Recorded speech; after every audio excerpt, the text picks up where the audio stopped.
His brother, the famous singer, Farinelli, is castrated. So he's had his testicles removed as a child. His brother is this amazing singer who's paid this huge price.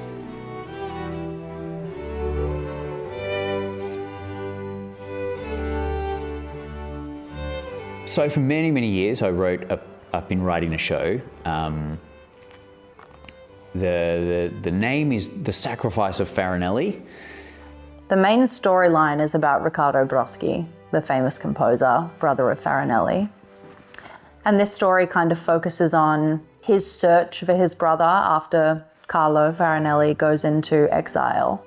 But really it's more about him searching for an answer as to why society is the way it is. And he does that through searching, I guess, through time and space. Like, it isn't a linear, he's searching around Italy and France and Germany for his brother. It's a trip through his memories and through the past and through different relationships he's had over the years. Farinelli's one of the most famous singers in history during the 1700s, during his fame as a singer. He was the most famous singer and considered the greatest singer. He was kind of the Elvis of that time. And so Riccardo is on this journey to find out who he is. And it's told through this historical vessel with his brother, the famous singer, Farinelli. His brother is castrated. So he's had his testicles removed as a child. His brother is this amazing singer who's paid this huge price. And Riccardo lives through his famous brother, Carlo, otherwise known as Farinelli.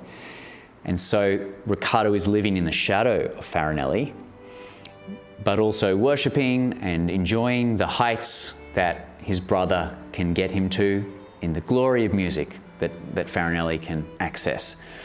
There's a narrative choice that's made about Carlo where he goes into exile in the play, and it's a major theme of the story.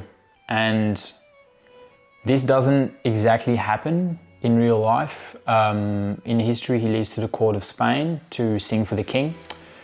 But this has sort of been done differently to something different. So there's sort of a hidden reason behind his exile. That's sort of the mystery, the secret theme of the play. So that's I'd say one of the main differences. Yeah. It could be.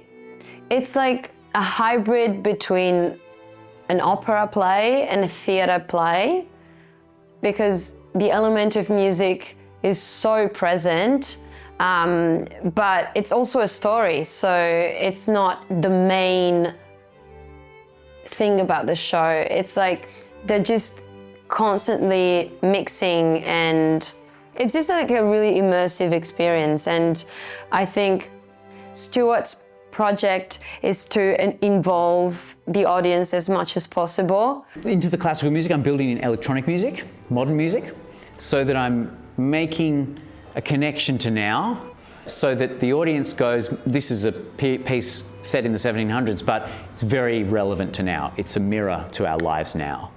So there's so much of what happens with the encroaching technology and the encroaching of digital music and the way that we chase a higher way of living, even if it's like living through celebrity or getting plastic surgery or something. It's just part of our culture now that we live in our fantasy world.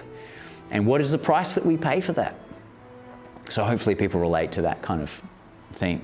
I think social media is a big influence at the moment on people that want to become an artist. And